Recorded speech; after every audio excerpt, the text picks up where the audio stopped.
the chain rule. Objectives. By the end of this lesson, you should be able to recognize when to use the chain rule, apply the chain rule to find a derivative function. So first of all, chain rule is probably the most important rule, law, whatever. It's probably the most important section of derivatives. Just you have to know how to take the derivative chain rule. It shows up everywhere. Almost every derivative we can do from here on out is some part of a chain rule. It's implied to everything. It's never going to go away. When we get to next semester, when we start doing more stuff with calculus, integrals, we're still going to do a chain rule. It just never goes away. It always comes back. You have to know how to do it. Luckily, chain rule is also my favorite rule in calc. So, to show my love for it, and let's do a little harder. I can fill that in. We use it so much, and it's so helpful. It's my favorite rule. So let's talk about what the chain rule actually is. So a couple things. Chain rule, if f and g, it has to do with composition of functions. Before I even start talking about that, right? What is it? It has to do with when you have one function side of the other function, right? So f of g of x, g of f. That's what a chain rule has to do with. If you look here, here's a derivative. If you're taking a derivative of functions within a function, this part actually kind of helps. It's the derivative of the outside. Notice how they leave the inside alone times by the derivative of the inside. That's what this says too. You have an outside-inside function. It's the derivative of the outside. Leave the inside alone times the inside, right? You're like, that's kind of confusing. I'll make it easier in a second. But before I do that, I want to show you what the IB book has. This is your formula sheet. Chain rule equals this. That's a monstrosity. That I have no idea what that tells me, right? So we're not going to be able to use that. You're going to have to memorize it. Now, the thing with this, though, it's actually a lot easier to memorize if I just write it like this. So here's f of, let's say there's some function with the u inside of it, right? So that's my function, f and then u. The derivative is, just in words is the easiest way to memorize chain rule. So in words, take the derivative of the outside, so f prime, leave the inside alone, so you just leave a u there, and then you times by the inside, derivative of the inside, u prime. That's the chain rule in a nutshell, right? So you take the derivative of the outside,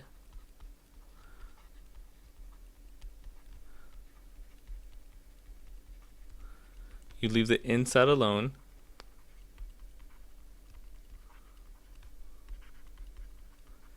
and then you, very important, last step, a lot of people forget the last step, then you times it by derivative of the inside. Times derivative of the inside function. And that's the chain rule. So again, nothing you see here is going to make it easy for me to memorize. That thing, I don't even know what they were thinking. The easiest way, the way I've been doing it forever, is in words. I mean, that's how I do all my derivatives, honestly, in words. I just think it makes more sense. So you take the derivative of the outside, you leave the inside alone, and then you times by the derivative of the inside. And that's a chain rule. So the key thing about the chain rule is you have to know what the inside-outside function is, right? So when I say take the derivative of the inside, take the derivative of the outside, leave the inside alone, what does that mean? Well, let's practice it here. So look at this first one, right? The inside function is going to be the x squared.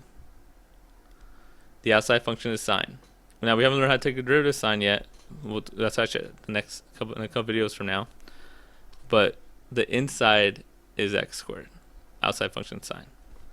Over here, now this one's a tricky one. It's sine squared x. Anytime you see that written like that, they actually mean this. Sine the whole thing squared. So when you see something written like this, like a sine, and especially with trig functions, sine, cosine, cube squared, it's the whole thing is squared. So the inside would be the sine. The outside would be x squared.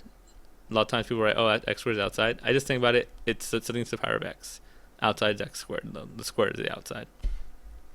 Look at this one, right? The inside is 2x minus 1. The outside would be the square root of x, or x to the 1/2. Again, for me, the way I think about it, I just rewrite this. 2x minus 1 to the 1/2 power. This is the inside, and then this is the outside, the power thing. Same thing if we move down the line. Right, my inside's going to be the cosine x. That's my inside function. My outside function is a 1/3 power. Right, so this is my inside. This is my outside. Again, most books say outside is 1/3. I don't want you guys to get, a lot of people start adding in the 1/3, adding in the x to it. That you're plugging that into the x, right? So that, yeah, my two functions are cosine x and x to 1/3. But I think it's easy to understand the power. That's the, kind of the outside function. This one's tricky. The inside is this. If you take that away, what's left over? 1 over x, right? You're plugging x squared minus 1 into this function. So this is your outside function. So your inside function is x squared minus 1. What are you plugging that into? You're plugging that into like a function that's 1 over x. Right, so here's the classic example I'm talking about. So here's your inside. It's a classic chain rule problem. And the outside will be the 7th power, x to the 7th, your outside technically. But you're not ever gonna have x to the 7th anymore. You're gonna treat the 7th power kind of as the outside function. And then this one, last one of these inside-outside things, e to the x, e is the outside. My outside is e to the x. My inside is a power here. So that's the inside function, is the x squared. Okay, let's actually get to some problems. So like the one we just talked about, let's take the derivative of 2x plus 3. Now remember the chain rule is take the derivative of the outside. So I think for me it's always, when I try to write it short, I'm just write this. I take the derivative of the outside, so f prime. Leave the inside alone, and times by the derivative of the inside. So if I was doing this one, right, my outside is the 7th power thing, so I'm going to take the derivative of the outside, bring the 7 down, subtract 1 off. So it's going to be 7, 6. Then next, I got to leave the inside alone. So 2x minus 3 is 2x plus 3 is going to stay in here, because leave the inside alone. And then the last step, times by the derivative of the inside. My inside is 2x plus 3. The derivative of that would just be 2. And that's my derivative, also known as 14 2x plus 3. It's the 6. Right? That's the way it's going to work. We're going to take the derivative of the outside, whatever the outside function is. We're going to leave the inside alone, and then times by the derivative of the inside. Don't forget to do this part. Don't forget to take times by the derivative of the inside. So, let's do the next one. So again, we never leave radicals in calculus. We always rewrite it. 2x minus 1 to the 1/3, sorry. So now we can know what our outside function is. It's the 1/2 thing. So we do what we always do. Bring it down, subtract 1 off. So I get 1/2, negative 1/2, 1/2 minus 1. Leave the inside alone, and times by the inside. Again, as I always say, you can leave like this. It's like you leave down like that, unless they specifically ask you to. You can simplify it. The 1/2 and the 2 cancel out. I just get 2x minus 1 to the negative 1/2. Or if you prefer, 1 over the square root of 2x minus 1. But again, this is fine unless they specifically say put it in this form. The next one could go one of 2 ways. So if you look at this, my first thought would be quotient rule. And that does work. We could do the quotient rule, so u, so b, do all that stuff. How does it give me a chain rule? What kind of we talked about before? Actually, if we're going to do a chain rule, we're going to rewrite it like this. Probably the easiest way. So if you don't like the quotient rule, you can always just rewrite it. And now it's a chain rule. Take the derivative of the outside, subtract 1 off. So I'm going to get negative 1. Let's mess that up. Leave negative 1, 1 minus 1 is negative 2. Sorry for this one being so sloppy. Leave the inside alone. And then don't forget, times by the derivative of the inside. Don't forget that, please. A lot of people forget that part. Again, if you want it less messy, not just because I write it bad, you do this and x squared minus 1. But again, unless they specifically ask, you don't have to. Like also, if I want, flip that down. So this is the next couple.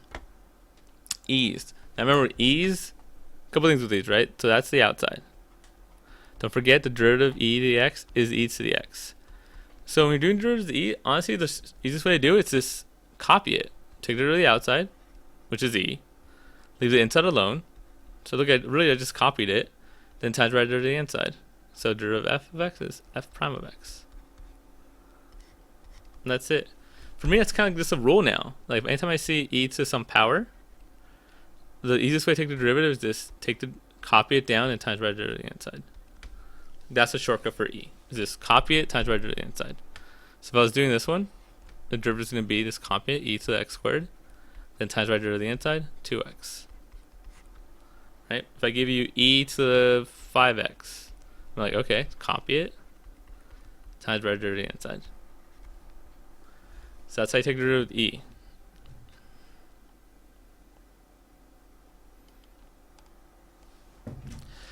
This next one, notice the chain rule.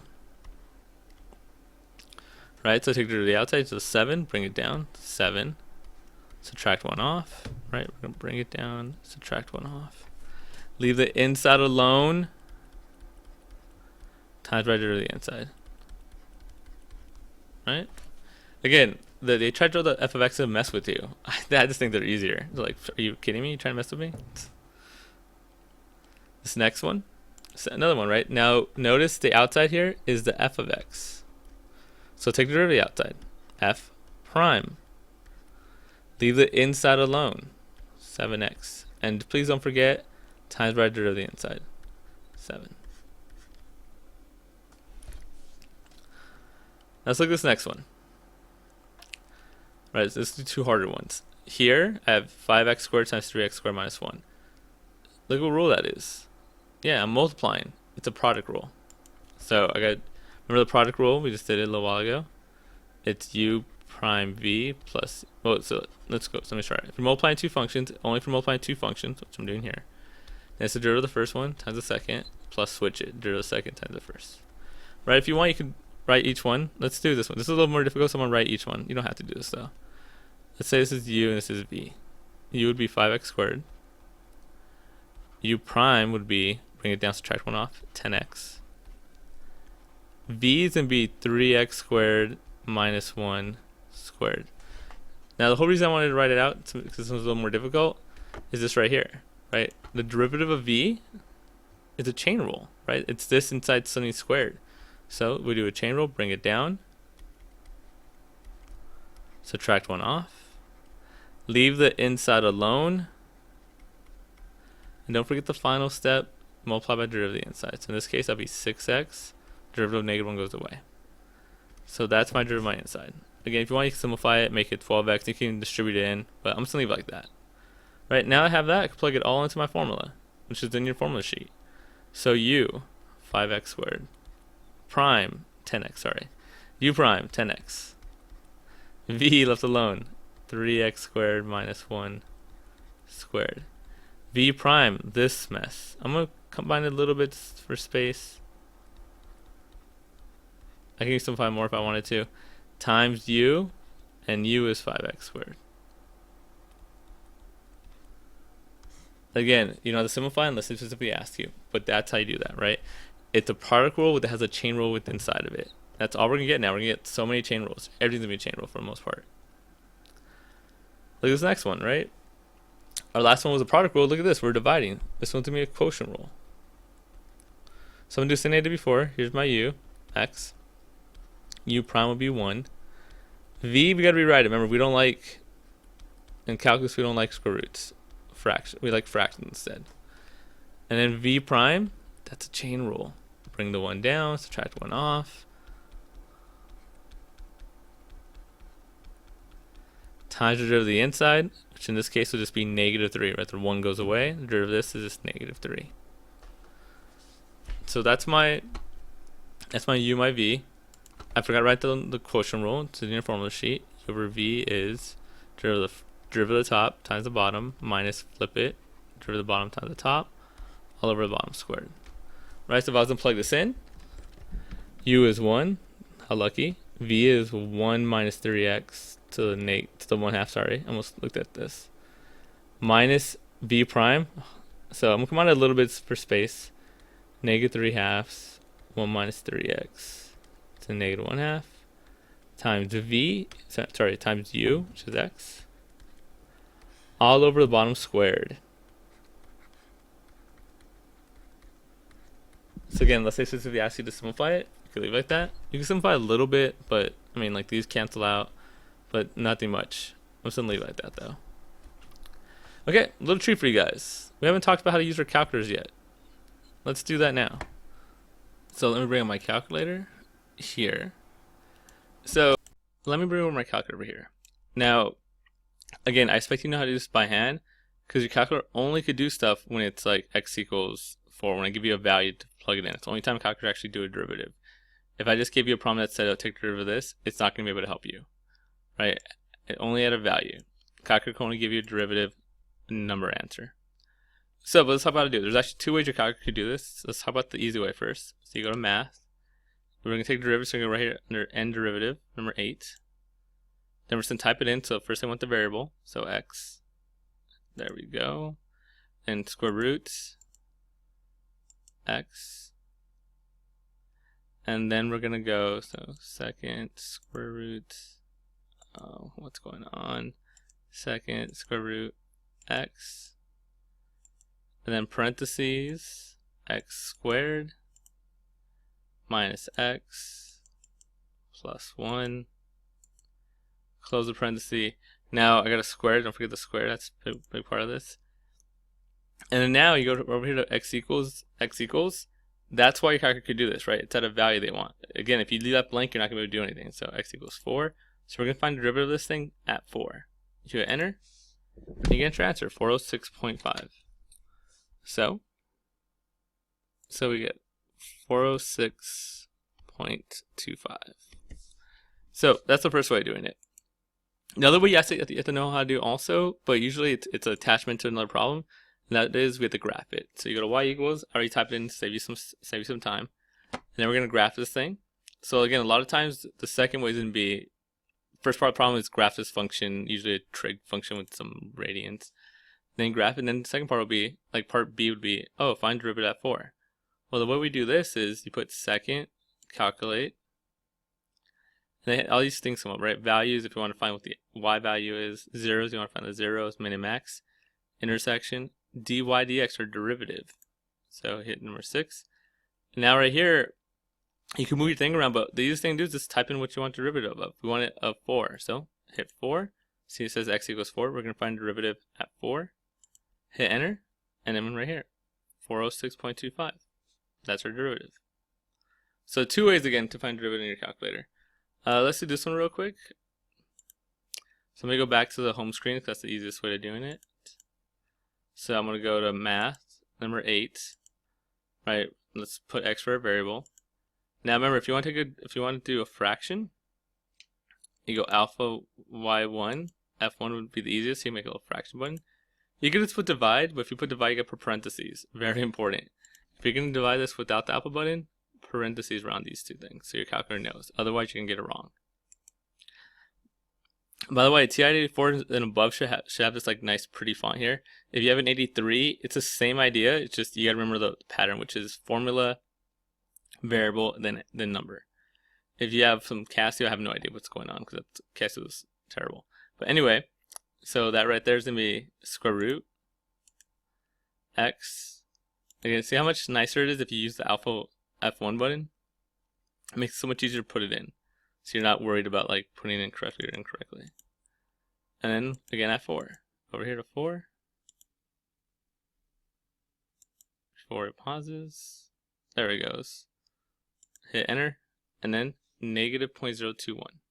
So that's how you do these with the calculator. So that's how you can do derivatives with your calculator. Almost done here. Let's look at this one. I'm going to show you a classic show that.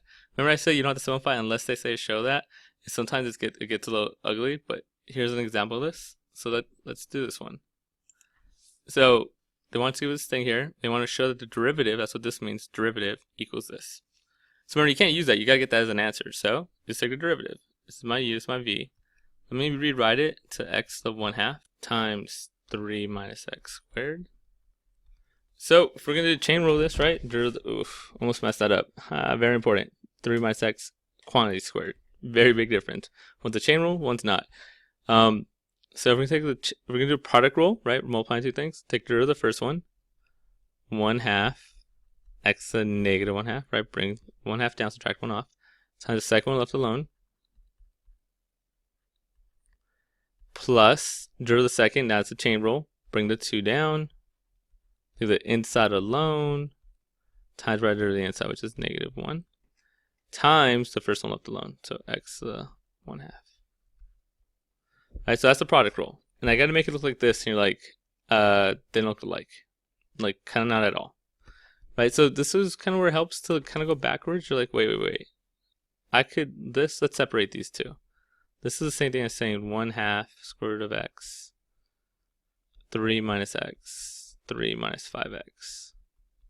Then you're like, wait, 1/2 is the same thing as x to 1/2 power.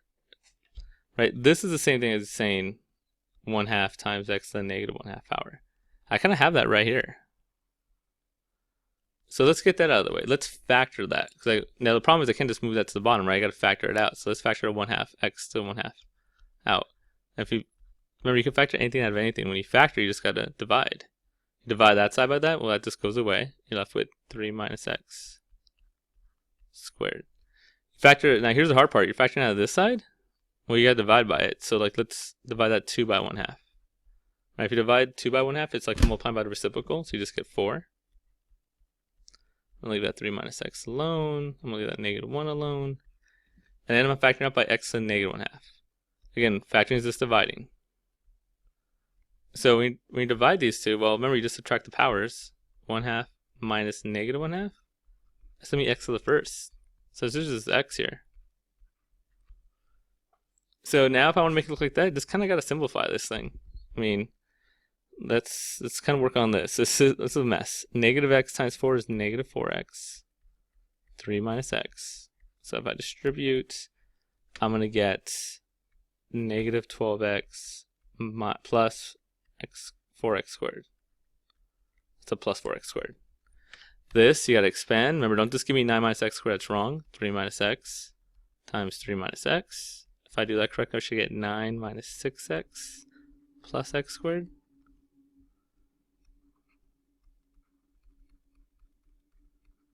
Remember, this all has this in front of it. So like it's kind of like this. Which I'll move to the bottom anyway. So that's going to go to the bottom. It's going to be like, on the bottom it's going to be 2x squared of x. Now all this, it's add up like terms. You get 5x squared. -6 minus 12 is -18x. And then plus 9. And that factors, I'm pretty sure it factors to that. So 3 minus x, 3 minus 5x. Right? It's a lot of algebra there. But that's what I mean when they say, like, show that equals that. Most of the time it's not this hard. That was pretty difficult. But that's what they mean. They mean make it, do some math, factor stuff out, make it look like that. Okay, most of the time it's more straightforward than this, but I wanted to show you a hard one. Okay, let's go to our last one right here. Now I do want to say this is kind of on top of this one. So like that's problem A, this is like problem B. So right here is like little problem B. Right? So look what it says. Find out x coordinates on the point y equals square root of x times 3 minus x squared. Notice it's the exact same problem.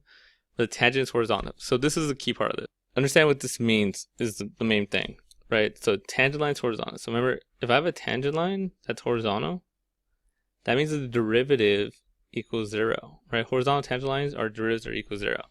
So, right, this is the whole reason IB does this. It's a classic IB, right? These problems are connected. They're like, hey, here's the function, here's its derivative, show me you get that. So they want you to give you a lot of points for showing that. But if you got that wrong, if you didn't know how to do that, you can still solve this problem because it says they gave you the derivative. That's why they do it. So anytime they say they give you a show that, it's probably because they want you to use that later on. So if you don't know how to do this, you could skip all this, still get some points down here. Don't skip this, by the way. But anyway, the whole idea is solve that. So all I gotta do is set that derivative equal to 0. So 3 minus x, 3 minus 5x, all over 2 radical x equals 0. Right, how do we solve this? Well, multiply by the reciprocal. Multiply both sides by the denominator. It goes away, because anything times 0 gets destroyed into 0. So you get 3 minus x, 3 minus 5x equals 0. Then this goes away. Split it. Then you get x equals 3. And then x at the 5. X equals 3 over 5. So that's the idea. And that's it for quotient rule.